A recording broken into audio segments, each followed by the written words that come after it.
예, 그게 이제 도통하고 치통이라는 개념이 그래서 굉장히 중요하다고요.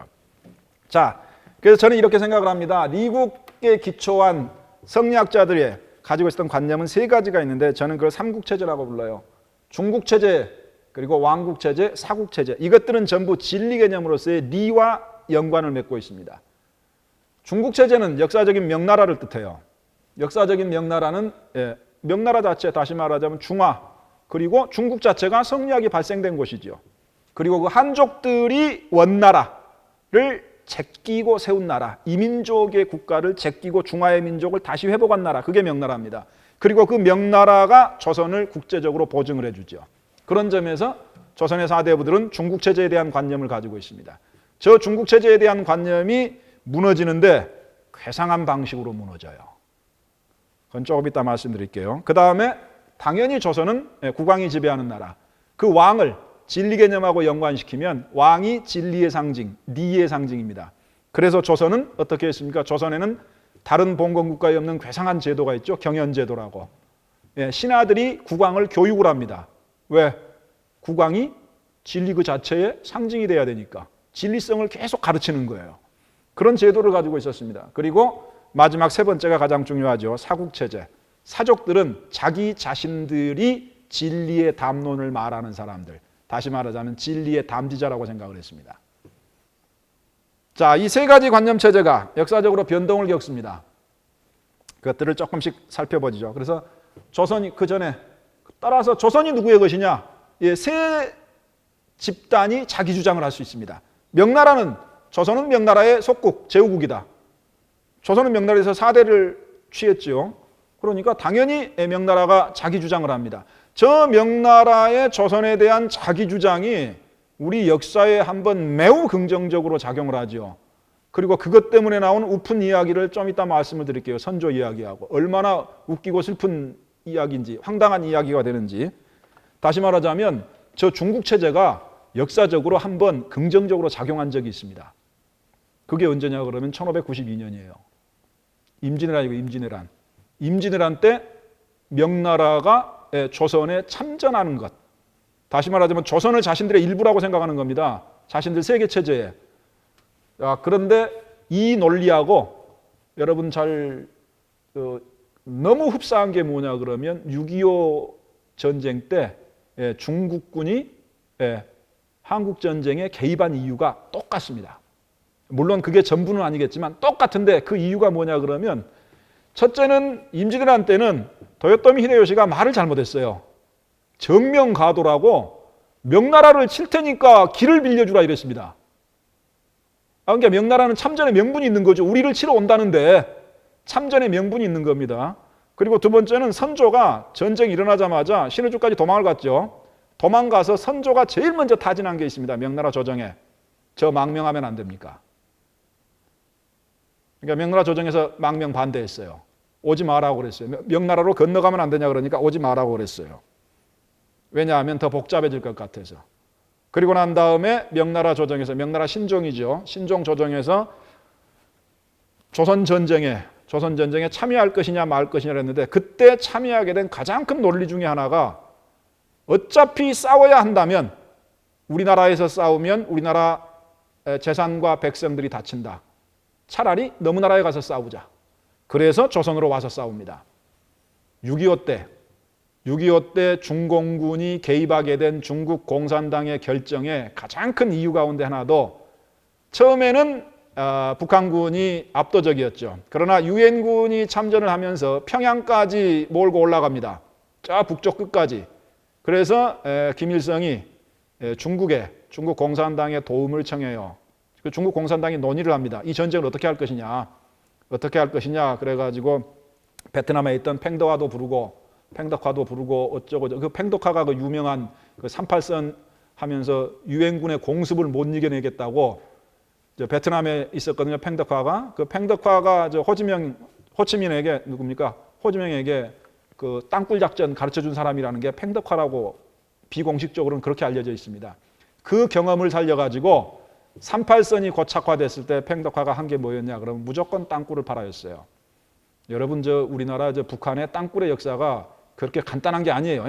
뭐 수도권으로는 그런 게 아니고 그것이 왜였냐 그러면 연합군의 공습을, 제공권을 버텨낼 수 없었기 때문에 제공권을 버틸 수 있는 유일한 방법을 찾아내라. 폭탄에 안 무너지는 땅굴을 만들어라. 그래서 그 땅굴 덕에 38선이 고착화됐습니다. 근데 그때 중공군이 참여한 이유 중에 하나가 뭐냐 그러면 그 이유도 똑같아요. 김일성이 SOS를 쳤을 때 중국 공산당이 회의를 했는데 회의에서 이런 말이 나왔습니다. 야, 이런 식으로 계속 밀려갖고 야, 압록강 넘어오면 어쩌냐? 김일성이 압록강을 넘어가면 어떻게 됩니까? 이렇게 했더니 우리는 항일 독립투쟁을 일본 제국주의하고 전쟁을 같이 한 혈맹인데 김일성이 들어오면은 중국 땅으로 들어오면 망명정부 만들어줘야 될 거 아니야. 그 망명정부를 어디 만드냐? 우리 잘 알죠. 저 연기를 중심으로 하는 동북삼성, 조선족이 많이 사. 동북삼성에 망명정부를 만들어줘야 되는데 이 상황이 고착화되면 거기는 조선족들 많이 살고 있는데 야 이거 굉장히 복잡해진다. 계륵이 된다. 내치지도 못하고 어쩌지도 못하고 그럴 바에야 우리가 가서 싸우자. 어차피 해야 된다면 우리 영토에서 싸우는 것보다 한반도에 들어가서 싸우는 게 더 낫다. 그래서 개입을 합니다. 근데 이유가 뭐가 됐건 중요한 건 뭐냐 그러면 조선의 임진왜란 때 명나라가 개입을 했어요. 그 우픈 얘기는 좀 이따 말씀드릴게요. 그러니까 역사적으로 중국 체제가 작동을 한 겁니다. 자, 그랬는데 불과 40년 후에 1629년하고 1936년에 호란이 벌어졌을 때는 그 중국 체제가 작동하지를 못해요. 이게 아주 급격한 변화를 보여줍니다. 그리고 또 하나 왕국 체제는 실제는 왕권, 그리고 사국 체제는 이게 제일 중요한데 북의 친족 집단으로서의 사족들의 이 생각이 중요합니다. 조선이 누구의 것이다? 우리 것이다. 이것이 여러분들이 그 역사, 국사 시간에 그 많이 보는 붕당 정치, 왕권과 신권의 대립, 이게 제 관념화로 표현하자면 이런 식이 되는 겁니다. 중국 체제를 빼고 나면 왕국 체제와 사국 체제가 남고, 그래서 우리가 왕권과 신권의 갈등이 조선 역사를 통틀어서 굉장히 드라마틱하다는 걸 알게 돼요. 중국 체제는 1368년에 명나라가 등장하면서 나타났습니다. 여기서 중요한 건 이 중국 체제가 뜻하는 역사적 실제가 명나라라는 게 중요해요. 죄송하지만 청나라 아닙니다. 왜냐하면 명이나 청이 상관없었으면 명이 망하고 난 다음에 조선은 청나라에 명나라 했던 것과 똑같은 4대 관계를 했을 거예요. 그런데 조선 사람들의 관념 속에서는 명하고 청은 완전히 다릅니다. 명예했던 4대 관계를 형식적으로는 어쩔 수 없이 하지만 절대 청나라 대해서 명에 대한 관념과 같은 4대 관계를 갖지를 않아요. 그래서 나타난 현상이 있습니다. 그건 뒤에 나옵니다. 자, 송원명, 송나라였다가 원나라였다가 명나라로 바뀌죠. 여기에 복기초라는 말이 나오는데 죄송한데 저거 설명하는데 한 3시간 걸리거든요. 그러니까 저건 그냥 쓱 스킵하고 지나가겠습니다. 이 복기초가 굉장히 중요해요. 나중에 말할 기회가 있으면 한번 말씀드릴게요. 자, 그리고 이 명나라 체제가 뒷받침돼서 1392년 조선이 건국됩니다. 조선이 건국되고 나라를 만든 다음에 이성계가 명나라 태조한테 편지를 씁니다. 나라가 망해졌으니 명나라에서 국호를 정해 주십시오. 그래서 2개를 보내요. 2개를. 하나는 원래 나라 이름 하나는 뭐였냐면 이성계가 태어난 고향 이름이었습니다. 그거하고 조선하고 2개를 보내니까 명나라 황제가 고조선이 기자조선부터 기자가 조선에 가서 동방을 교화시킨 인연이 있으니까 나라 이름을 조선으로 해라라고 결재를 해줘서 나라 이름이 조선이 됩니다. 조선은 나라 이름 정하는 것도 명나라 황제한테 허락을 받았다고요. 자, 그리고 조선의 국제적인 보증국가로서 명나라가 기여를 하지요. 그래서 이 중국 체제와 관련돼서 조선과 명나라 사이의 관계에 많은 일이 있습니다만은 예를 들어 종계변무 같은 거. 다시 말하자면 종계변무는 조선 초기부터 등장해가지고 선조 22년인가 대략 167년인가 170년 정도 걸린 외교 사안이었습니다. 다시 말하자면 이성계가 이님의 아들이고 고려의 4명의 왕을 시해했다라는 기록이 명나라 태조의 태조실록에 실리고 그것이 외교 국서를 통해서 조선에 알려지게 되고 태종 3년인가 되거든요. 그러면서 그 다음에 이것이 역사적으로 사실과 어긋나니까 고쳐주십시오 라는 부탁을 해가지고 그 고치는데 160년 걸립니다. 그래서 종계, 왕실의 계보의 변무, 무함을 받은 것은 변론한다. 역사적으로 유명한 사건이죠. 자, 그리고 임진왜란. 아까 제가 우픈 이야기가 있다고 그랬죠. 임진왜란이 벌어졌을 때 임진왜란이 끝나고 나서 이 중국 체제가 기능한 것은 명나라가 개입을 했지요. 이것이 임진왜란이 끝나고 나서 얼마나 엉뚱한 결과를 만들어내느냐 그러면 임진왜란이 끝났습니다. 그래서 선조가 전쟁이 끝냈고 외적을 물리쳤으니까 이제 포상을 해야 돼요. 자, 그러면서 포상을 하게 되면 오늘날 말로는 훈장이고 옛날 말로는 공신입니다. 공신을 두 종류가 있어요. 호성공신이 있고 선무공신이 있습니다. 그런데 이제 등급으로 하자면 호성공신이 1등급이고 선무공신은 2등급이에요. 그런데 그 2등급에 들어가는 사람이 그 2등급의 1등에 들어간 사람들이 누구냐 그러면 이순신, 권율, 원균입니다. 그리고 선무공신은 18명인가 돼요. 자, 그런데 호성공신은 뭐냐? 선조가 한양에서 신우주까지 몽진이라고 그러죠. 쉽게 말해서 도망쳤을 때 선조를 옆에서 모시고 호종한 사람들, 그 사람들한테 1등 공신, 호성공신을 주는데 86명인가 돼요. 압도적으로 많습니다. 자, 왜 1등급에 해당하는 호성공신들이 선무공신보다 더 많고 압도적으로 그럴까요? 어떤 사람들은 이걸 보고 선조가 기가 막힌 임금이다 그러는데 미안하지만 선조의 관점에서 보면은 그렇게 하는 이유가 있습니다. 그 이유가 뭐냐 그러면 임진왜란을 이긴 것은 선조의 관점에서는 명나라가 개입했기 때문이에요. 자, 그런데 누가 명나라를 개입하게 만들었어요? 자기가 했어요. 뭐 여러분 죄송한 말이지만 선조는 자기 때문에 전쟁을 이겼다고 생각을 해요. 이순신, 원균, 권율은 그냥 전투에서 조금 이렇게 한 것이고 궁극적인 가장 큰 원인은 자기가 이긴 거예요. 근데 이것을 우리가 방금 말한 체제관념에서 보면 왕국 체제하고 중국 체제의 합작품이 임진왜란을 이기게 만든 겁니다. 그러니까 선조가 자화자찬을 할 이런 우픈 상황이 나타나는 이유가 있어요. 그래서 사실 선조는 임진왜란 때 가장 큰 공을 세운 건 자기 자신이라고 생각했습니다. 왜냐하면 명나라를 움직였으니까. 그리고 이 자화자찬 덕에 어쨌든 임진왜란은 중국 체제하고 왕국 체제가 협조해서 콜라보를 해가지고 문제를 해결한 바람직한 케이스일지도 몰라요. 그러나 1636년 40년 후에 1636년 병자호란이 일어나면 중국 체제는 전혀 움직이지 못합니다. 명나라는 움직이지 못해요. 더군다나 8년 후에 1644년에 중국 체제는 역사적인 명나라는 역사 속에서 사라져버리죠. 그러니까 이때 중국 체제가 종말을 고하는 겁니다. 그럼 중국 체제가 사라져야 돼요. 근데 여러분 잘 아시지만 이런 말 잘 아시죠? 여러분 2000년대 넘어올 때 1999년에서 2000년 넘으면서 우리 사회에 몇 가지 소동이 있었는데 밀레니엄 버그 소동도 하나 소동이었고 또 하나 기억하실지 모르겠습니다만 휴거라고 있었습니다. 다미선교회라고. 세기말이 되면 공중에 들려서 올라갈 것이다. 그래서 그 날짜를 다 계산을 했어요. 그래서 그날 저녁에 방송국 기자들이 전부 그 다미선교회 앞에 가서 찍고 있었습니다. 다음날 아침에 아무 일도 안 일어났어요. 그래서 딱 나왔습니다. 그래서 아니 왜 어제 올라간다면서 왜 안 올라가셨습니까? 뭐라고 그래요? 우리가 상식적으로 생각하면 우리가 잘못했습니다. 틀렸습니다. 이러면 되죠. 그 사람들은 뭐라고 대답한지 아십니까? 틀리기는 틀렸는데 계산이 쪼까 잘못됐다. 휴거는 온다. 다만 우리가 계산을 잘못했을 뿐이다. 우리가 흔히 인지부조화라고 부릅니다. 현실이 사라지면 그 현실을 받아들여야 되는데 현실을 받아들이지 않은 퇴행적 반응이 뭐냐 그러면 관념화를 시키는 거예요. 그러니까 중국 체제가 사라져요. 그러니까 조선의 성리학자들은 사대부들 사족들은 중국 체제를 가위표를 치고 청나라 체제를 받아들이자. 이게 이제 실학에서 말하는 북학입니다. 근데 메인 스트림에 있던 성리학자들은 그렇게 하지 않았어요. 오히려 관념화를 시키고 퇴행화를 시킵니다. 자, 역사적으로 명나라는 사라지고 청나라가 들어섰어요. 그러니까 이게 중국 체제의 허구성을 폭로하고 그 한계를 보여줬죠. 그러니까 중국 체제를 관념화합니다. 그게 뭐냐 그러면 조선 후기에 나타나는 중화체제, 중화사상이에요. 만동묘. 다시 말하자면 역사적으로 사라진 명나라 황제를 제사 지내는 사당을 만들어줍니다.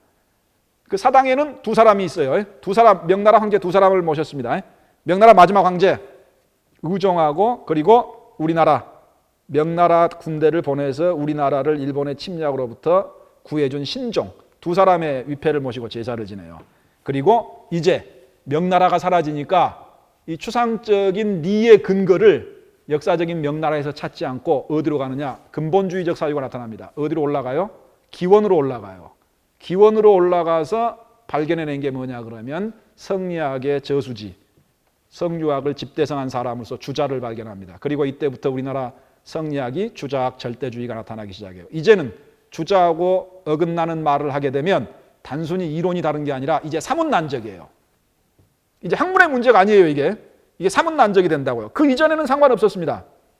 퇴계 이황하고 고봉 기대승 선생이 논쟁을 하던 때는 두 사람이 논쟁한다고 남명 조식 선생이 조금 기분 나빠했지, 왜 말만 갖고 떠든다고 실천 안 한다고 기분 나빠했지 아무도 없었어요. 두 사람의 의견이 달라도 아무도 그에 대해서 터치하지 않았습니다. 그러나 송시열의 시대가 되면 송시열이 17세기 전반에서 후반까지 중반까지 살았으니까 송시열의 시대가 되면 어제까지는 스승과 제자였는데 다음 날부터는 원수처럼 갈라져 가지고 사문난적이라고 소리를 지릅니다. 명제 윤증하고 송시열이 그러고, 그리고 우리가 잘 아는 서계, 윤유 이런 사람들이 사문난적으로 몰리는데 그게 뭐냐 그러면 주자학이 절대화되는 과정이고, 그게 사실은 역사적인 명나라가 사라지고 청나라가 들어서면서 중국체제라는 관념을 퇴행적인 중화체제로 바꾸고 중화체제의 절대성을 주자라는 진리성으로, 주자라는 이름에 있는 진리성으로 묶으려는 것 때문에 나타나는 현상 가운데 하나인 겁니다. 자, 따라서 우리는 우리나라의 후반에 나타나는 중화사상을 모화사상으로 해석하는 사람들이 있어요. 모화 아니에요. 모화 아니고 중국이 좋아서 그런 거 아니고 중국체제, 다시 말하자면 국제 질서로서의 배경, 리의 근거로서의 역사적인 명나라를 잃어버리고 조선 4대부들이 당황한 겁니다. 그래서 울며 겨자 먹기식으로 퇴행적으로 발견해낸 것이 관념 덩어리가 바로 중화체제라고 볼 수가 있어요. 한편 왕국체제. 왕국체제는 언제나 사국체제와 상관관계 속에서 이해가 됩니다. 그러니까 가장 간단한 거, 조선을 누가 만들었냐? 첫 번째 갈등이 나타납니다. 태종과 정도전. 자, 태종이 이겼습니다. 한 번 더 나타납니다. 계유정난. 다시 말하자면 김종서하고 황보인이 중심이 된 이 사족 집단이 국가의 지배권을 장악해 가는 것을 보고 수양대군이 어떻게 해요? 계유정난이 우리는 삼촌이 조카 뺏고 왕이 뺏은 거로만 알고 있는데 사실은 그러지 않습니다. 거시적인 관점에서 보면, 다시 말하자면 수양대군의 입장에서 보면 조선을 누가 만들었는데 누가 지배를 하느냐의 문제예요. 자, 무슨 일이 있었냐 그러면 조선시대에는 문종이 몸이 약한데 문종이 2년 만에 왕이 되고 죽거든요. 그리고 어린 단종에게 왕위를 물려줍니다. 사실은 문종이 자기 동생한테 줬어야죠. 수양대군한테 줘버렸으면 아무 문제 없죠. 근데 자기 아들한테 준단 말이에요. 아들한테 주면서 자기 아버지 때 세종시대부터 조선의 중신이었던 사람들을 다시 죽을 때 불러와가지고 우리 아들을 부탁합니다. 그렇게 해요. 그 대표적인 사람이 말하자면 그 재상, 3명의 재상인데 그 재상 중에 한 사람이 제일 문제죠. 좌의정 김종서입니다. 문관이면서 무신, 육진개척까지 한 경험까지 있어요. 무력을 휘둘러 본 경험이 있다고요. 그래서 이 좌의정 김종서하고 황보인 그리고 정시성을 가진 이 세 사람이 정승인데, 원래 조선도 고위 관원을 뽑을 때 어떻게 하느냐 그러면 정승들이 다시 말하자면 2조에서 인사고과를 다 매겨가지고 후보자를 3명을 뽑습니다. 그래갖고 3명 이름을 왕한테 올려요. 그럼 왕이 그 사람의 이름에다가 붓으로 이름 위에 점을 찍어요. 그래서 그 떨어질 낙자에다가 점점자를 써서 그걸 낙점이라고 그럽니다. 낙점을 하면 이제 임용이 되는 거예요. 장관이 되는 겁니다. 그런데 무슨 일이 생기느냐 그러면 김종서하고 황보인들이 보기에 단종이 너무 어려요. 누가 누군지를 몰라요. 그러니까 어떻게 하느냐 그러면 세 사람을 올리면서 이미 자기들이 다 정해가지고 그 사람 이름 위에다가 황점을 찍어 놓습니다. 주사로 붉은색 점을 딱 점을 찍어 놓고 무슨 말이에요? 단종 보고 거기에 찍으시오 그 말이에요. 찍을 때까지 가르쳐줘요. 이게 수양대군이 보기에는 나라를 왕이 다스리는 게 아니고 이 사람들이 다스리는 거예요. 그러니까 계유정난은 뭐냐 그러면 태종이 정도전을 죽인 이유하고 똑같습니다. 정도전으로 대표되는 사족 집단을 억압해야 되는 이유하고 계유정난이 일어나는 이유하고 똑같아요. 자, 여기까지는 왕국체제가, 그리고 왕권이 왕국체제의 힘을 보여주죠. 그러나 곧 이어서 조선 역사에서 뭐가 나타납니까? 잘 아시는 것처럼 반정. 저 반정이라는 말을 가만히 보면 이 반자가 우리는 보통 반대한다라는 뜻으로 쓰는데 저게 동사가 되면 되돌린다는 뜻이에요. 정으로 되돌린다. 쉽게 말하면 저거 요새 말로 하면 쿠데타입니다. 쿠데타인데 쿠데타를 누가 일으켜요? 신하들이 일으켜요. 다시 말하면 무슨 말이냐 그러면 태종대 정도전하고 개의정난에서는 왕국체제가 사국체제에 대해서 우위를 보여주지만 두 번에 걸쳐 일어난 중종반정하고 인조반정은 사국체제가 왕권을 압도하고 있다는 것을 보여줍니다. 그래서 훗날 영조는 탕평책이라는 걸 안 쓸 수가 없었어요. 다시 말하자면 신권하고 타협을 하지 않을 수가 없었다고요. 그 이유가 저기에 있는 겁니다. 무슨 말이냐? 조선시대의 왕국체제는 어느 순간 역사적인 어느 순간 힘을 상실해요. 그 순간이 찾아옵니다. 선조 얘기는 앞에 했으니까 지나가겠습니다. 어떤 순간에 찾아옵니까? 이때 찾아오죠. 1636년 청나라가 쳐들어옵니다. 병자호란이. 병자호란이 일어나자 중국 체제는 더 이상 움직이지 않아요. 중국에서 원군이 안 왔습니다. 명나라에서. 그리고 왕국 체제는 대책이 없었죠. 남한산성으로 도망가는 것 빼놓고. 그래서 인조는 할 수 없이 삼두구고라고 그럽니다. 3번 절하면서 절 한 번 할 때마다 머리를 3번 찧어요. 그래서 3번 절하고 머리를 9번을 이게 항복하는 거거든요. 그러니까 왕이 항복을 했어요. 이게 무슨 말입니까? 왕이 이제 더 이상 진리의 상징으로서 조선 사족들에게는 받아들여질 수가 없죠. 무의미한 거니까. 그래서 제가 보기에는 조선의 왕국 체제는 죄송합니다만은 1636년에 무너졌어요. 그 이후에가 문제입니다. 그래서 어째서 1636년 왕국 체제가 무너졌는데 조선은 망하지 않았는가?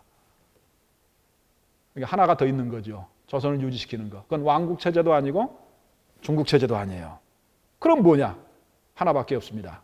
사대부 집단 그 자체죠. 사대부 집단 그 자체가 조선을 지지한 겁니다. 왜 조선을 지지해요? 앞에서 말씀드렸습니다. 불교 사회를 유교 사회로 만드는데 약 250년 걸렸어요. 그런데 왕국 체제가 무너진 게 언제예요? 1636년. 240년 정도 됐을 때입니다. 무슨 말이냐? 왕국 체제는 그때 무너지는데 사대부들이 원했던 자기들이 원했던 사대부들의 부계 친족, 사대부가 주체가 되는 부계 친족 사회는 그때 완성됐어요. 그러니까 그 나라를 버릴 일이 없죠. 자기들한테 제일 최적화된 나라인데. 그래서 사국체제가 남아 있었고 사국체제는 가장 강력하게 남아서 조선의 마지막까지 갑니다. 자, 그런데 이 사국체제라는 게 뭐예요? 결국은 성리학의 진리성을 바탕으로 진리와 국가를 동일시하고 그 국가의 주인이 사족이다라는 말 속에 포함되어 있고, 여기서 제일 중요한 관념이 뭐냐 그러면 그 진리성입니다. 성리학의 진리성. 그러니까 우리가 관념적인 측면에서 사국체제가 언제 무너졌습니까? 이렇게 물어본다면 그것이 과연 역사적인 조선이 망하는 1905년 혹은 1910년하고 같을까? 자, 사국체제의 관점에서 보자면 약간 다르게 보인다. 어떻게 다르게 보이느냐? 성리학은 진리론이고 관념으로서의 성리학의 진리성, 유일성하고 불변성이 무너지면 사국체제가 무너지는 거예요. 그렇게 봤을 때 우리가 주목해야 될 지점은 1886년 조불수호 통상조약이다. 자, 이게 왜 문제가 되느냐? 이게 우리말로 하면 조불수호 통상조약 9조 2항이고 그때는 뭐 9관 2항인가 뭐가 좀 달랐습니다만 어쨌든 오늘날 말로 하자면 9-2. 저게 왜 문제가 되냐 그러면 프랑스가 1886년에 우리나라하고 통상조약을 맺는데 우리나라는 이미 그 이전에 72년, 76년에 1776년 이때 1876년 이때 뭐라고 했었냐면 조일수호 통상조약하고 조미수호 통상조약을 이미 체결한 상태였어요. 불평등 조약이었죠. 그러나 조선은 그게 뭔지도 몰랐죠. 불평등 조약인 줄을. 자, 그래서 프랑스도 조선하고 통상조약을 맺으려고 그랬습니다. 쉽게 말해서 빨대를 꽂으려고 그랬어요. 근데 빨대를 꽂으려고 봤더니 무슨 문제가 있어요? 미국에서 조선 오는 거 태평양 건너면 됩니다. 그런데 프랑스에서 조선 오려면 예를 하나 들어드릴게요. 무슨 말이냐 그러면 우리는 흔히 일본의 근대화가 메이지 유신으로 됐다고 그러는데 죄송한 말이지만 일본이 유럽의 존재를 알아차린 것은 동북아를 넘어서 유럽의 존재를 알아차린 건 그 상징적인 사건이 임진왜란이 벌어지기 10년 전에 나타납니다. 덴쇼 소년사절단이라고 다시 말하자면 인도에서부터 일본까지를 이르는 선교 책임을 맡고 있던 사람이 일본 도요토미 히데요시하고 문제가 생겨가지고 초청을 해요. 로마 교황청으로. 그래서 4명인가가 갑니다. 젊은 애들을 보내요. 로마 교황을 만나러 주선을 해가지고. 근데 어떻게 가는지 아십니까? 나가사키에서 출발해요. 이제 저 일본에서 로마를 가야 되니까 어떻게 하겠어요? 나가사키에서 출발합니다. 나가사키에서 출발해가지고 어디에서 한 번 쉬냐? 홍콩 옆에 마카오에서 한 번 쉬어요. 마카오에서 한 번 쉽니다. 마카오에서 쉰 다음에 인도차이나 반도를 따로 내려가가지고 어디로 가느냐 그러면 말레이시아 말라캉에서 한 번 쉽니다. 말레이시아 말라캉에서 한 번 쉬고 바다를 건너가지고 인도 대륙으로 가로질러서 인도 대륙으로 가요. 인도의 코지항에서 한 번 쉽니다. 인도의 코지항에서 어디로 가느냐? 아프리카 대륙 밑으로 가요. 그래서 어디로 가냐? 희망봉을 넘어요. 희망봉에서 한 번 쉽니다. 희망봉에서 어디를 가느냐? 그 유명한 나폴레옹이 유배됐다는 그 고도, 그 바다 한복판에 있는 섬, 세인트 헬레나 섬으로 갑니다. 세인트 헬레나 섬을 찍고 어디로 가느냐 그러면 포르투갈의 리스본항에 도착합니다. 그리고 그 리스본항에서 로마로 가요. 다시 말하자면 여러분 구글 어스에서 한번 그 경로 추적해 보세요. 지구본을 반바퀴를 돌려야 됩니다. 이게 제일 멀다고요. 그래서 프랑스 정부가 조선하고 조불소 통상조약을 맺는데 거기에 자기들의 업무를 좀 보조해 줄 이 외곽을 이렇게 경유를 합니다. 그게 뭐냐 그러면 캐톨릭 선교를 위해서 중국과 조선, 일본 등지에서 활동하고 있던 프랑스 외방선교회. 그래서 프랑스 외방선교회를 경유해서 조선하고 조약을 맺으려고 그래요. 그러니까 외방선교회가 말하죠. 기브 앤드 테이크인데 우리도 무슨 떡고물이 떨어져야 된다. 그러니까 프랑스 정부가 그럽니다. 너희들이 원하는 걸 넣어라. 그래서 외방선교회에서 거기에 뭘 넣냐 그러면 우리가 천주교가 조선에서 사교로 핍박을 받고 캐톨릭 신부들이 프랑스 신부들이 처형을 당하고 그랬는데 합법화 시켜주라. 그 문서를 만들어 가지고 와요. 그 문서를 만들어 갖고 오니까 조선의 입장에서 학을 띄워봅니다. 이건 조약을 결렬시키는 한이 있어도 이건 못 들어준다. 그래서 여러분 잘 아시지만 외교는 뭐 되는 것도 없고 안 되는 것도 없죠. 그래서 최종적으로 타협을 해요. 우리는 합법화를 원한다. 합법화를 원한다. 근데 야, 우리 천주교 합법화라는 말 못 쓴다. 그래서 어떻게 하느냐? 타협점을 찾아냅니다. 타협점을 찾아낸 게 조불소 통상조약은 프랑스 원본이 하나 있고 한문 원본이 하나 있어요. 한문은 우리가 갖고 프랑스로 된 건 프랑스가 가졌습니다. 거기에 구조 2항에다가 이걸 넣어놔요. 법국 인민으로서. 번역하자면 이렇게 되어 있습니다. 쉽게 말하면 딱 2글자를 넣어요. 2글자. 그게 뭐냐 그러면 가르칠 교자하고 가르칠 회자입니다. 근데 그 2글자가 어떻게 기능하느냐? 이렇게 기능해요. 그 앞뒤로 뭘 말을 넣느냐? 법국 인민으로서 조선국에 와서 가로가 뭐냐? 법국의 언어와 문자를 그 다음입니다. 교회. 가르치면 조선은 모두 보호하고 도와줘야 된다. 그런데 그 언어와 문자가 뭐예요? 성경이라고요. 이게 무슨 말이냐 그러면 이게 우리나라에서 캐톨릭이 사교에서 합법화가 되는 순간입니다. 그런데 아까 말씀드렸죠. 진리국가라는 진리는 언제나 유일성하고 불변성이에요. 2개가 되면 안 된다고요. 그러니까 무슨 말이냐 그러면 제가 보기에는 1886년에 조선의 사국체제의 관념으로서의 사국체제가 가지고 있던 성리학의 절대성은 무너졌어요. 그래서 관념체계의 측면에서 보자면 중국체제는 이미 무너졌고 왕국체제는 무기력했고 그리고 사국체제는 저때 와서 진리성을 상실했고 진리성을 상실한 것보다 더 중요한 건 역사적으로 부패했죠. 그래서 조선이 결국 역사적으로 몰락하게 됩니다. 그래서 우리는 1905년이나 1910년이 아니라 지성사의 관점에서 보자면 유교 진리국가로서의 조선의 이념이 몰락한 것은 1886년이라는 해를 상징적으로 거론할 수가 있다. 자, 이렇게 보자면 이제 조선이 우리가 조선이라는 나라가 조선이라는 역사적인 실험이 우리에게 어떤 흔적을 남겼는가를 결론적으로 생각을 해볼 수 있다 그런 말입니다. 예를 들어 조선 사회는 여러분 죄송합니다만은 유교의 진리를 역사적으로 구현해 봤더니 불평등 사회가 만들어져 버렸어요. 자, 그래서 이제 우리는 불평등의 관점에서 조선 후기를 보면 왜 이런 것들이 나오는지를 알 수가 있습니다. 캐톨릭의 천주. 캐톨릭의 천주는 조선사회에서 어떤 역할을 했을까요? 간단합니다. 조선사회는 정법제, 사족들의 정법제에 의해서 어떤 가문이 다른 가문보다 더 우월한 하이어라키를 지니는 차별이 존재하는 사회였어요. 그런데 캐톨릭은, 다시 말해서 기독교는 어떻게 만들어 버렸습니까? 모든 사람들은 하느님의 자녀다. 그러므로 쌤. 다시 말해서 만 개의 가정을 캐톨릭은 하나의 가정으로 수렴시켜 버렸죠. 그리고 그 수렴된 구조 안에서 모든 사람들은 평등하다. 여러분, 저게 뭐냐 그러면 우리나라에서 단일 종교로는 불교가 아직도 인구가 제일 많습니다. 30%를 약간 상회한다고 그래요.